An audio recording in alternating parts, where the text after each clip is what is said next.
So, YuXin, yes. The reason it brings me on to YuXin is because they're 9x9, and presumably they're 8x8, 10x10, 11x11, are no question the best performing big cube, giant cubes on the market. They are definitely better than the QiYi in terms of performance. The only issue is that they are much bigger. So, I predict that YuXin are going to realise this, and when DianSheng come out with their magnetic ones, YuXin are going to be forced to be competitive because these aren't bad selling. Like, I sell quite a few of these, so I think YuXin are going to realise, well, why don't we just reduce the size of these, maybe improve the design a tiny bit possibly, and magnetise them. And then you have the best 8x8, 9x9, 10x10, and 11x11 on the market. Simple. I'm not going to put a prediction on when that will happen. I think it will happen at some point during 2022. They'll slowly be released. As for the other things with YuXin, I think it's a bit worrying for YuXin. They've been releasing Little Magic V2Ms for a range of puzzles. They've released 2x2, 3x3, and Megaminx. And to be honest, the 2x2 is okay for a budget 2x2. Same with the 3x3. But these, I mean, the YuXin Magic 3x3 V2 is £9, so that's more expensive than the Meilong M and the QiYi MS. And yeah, sure, it's cheaper than the RS3M 2020, but the RS3M 2020 is better, pretty much undebatably. So, yeah, a bit concerning for YuXin. Megaminx, yeah, just get the Yoohoo V2M. Just spend £1 more, get the Yoohoo V2M, no question. So that's it, really. Unfortunately, I reckon they'll try and expand that series with more YuXin Magic V2M stuff, but whether any of it will be any good is really up for debate. I guess they can have a look at non-WCA stuff. Their penguins sell well for some reason. Maybe expand that series a bit. Maybe come up with some new weird stuff. I mean, Earth Cubes, Magic Eyes, it's interesting. And that's the sort of thing that sells well at a market stall when people see it, but doesn't online. Well, maybe they'll try and come up with some interesting new ideas. So as for Gan, I think the Gan brand is the biggest thing they have going for them.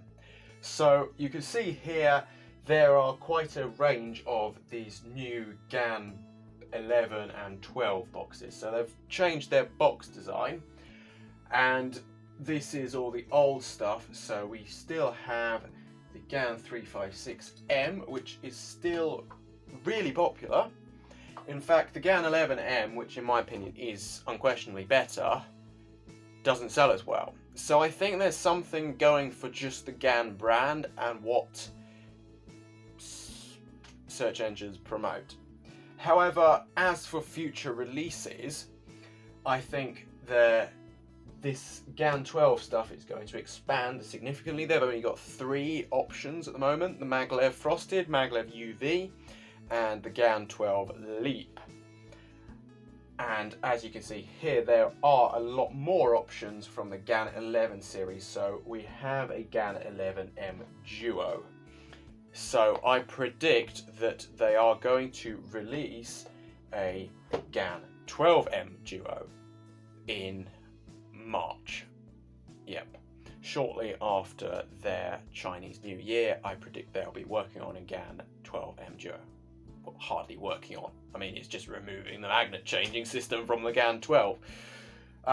And then, yes, at some point they will have to release a Gan 12M without the corner magnets and just a standard decent Speedcube. Yeah, sure, they'll probably have a maglev version, which will be quite interesting because you'll then get a Gan maglev cube for maybe like £28 or something, and then a non-maglev for 24. Should be quite interesting. So Gan have also obviously expanded. They have the Gan Pyraminx, which is probably the best Pyraminx on the market. They also have the Gan Scube and the Gan 251M Leap and all of that. So I predict they will finally move on to 4x4, maybe 5x5. They have obviously released a 4x4, but it wasn't great. So yeah, I predict they will release a decent 4x4 in maybe July 2022, and they might also release the square one at some point, but I think that might be 2023. Obviously, we can expect by the end of 2022, yep, October, they'll obviously release a Gan 13 that will be even more expensive than the Gan 12. But let's not get into that. I don't think they'll release any more smart cubes, but hopefully they'll update the software. Gan i3 will be in stock soon, by the way. This is just the Gan I carry, unfortunately. So the question is, do DianSheng deserve their own segment? I'm going to say they do, because they've finally released some decent speed cubes. Unfortunately, they don't sell very well, so that's probably a problem for them. I think Tingman did the DianSheng Solar S3M quite a bit of good in increasing its popularity, but nowhere near where it deserves, I think, in the whole series. I mean, I think the issue is with them is the branding. Like, they don't have the good brand recognition that MoYu, QiYi, Gan have. So that means that nobody really wants a DianSheng 4x4M, even though it's decent. And like, the fact it's like, well, it's about the same quality as the QiYi MS or the Meilong M. Is it better? Don't know. Possibly. Possibly not. People are just going to go for the standard option that's more famous. So DianSheng lose out. However, I think they're going to try and change that. They seem determined to. Their 8x8, I do think will finally be released just after Chinese New Year, in late February. Hopefully, it keeps getting delayed. And then hopefully soon they'll release a 9x9.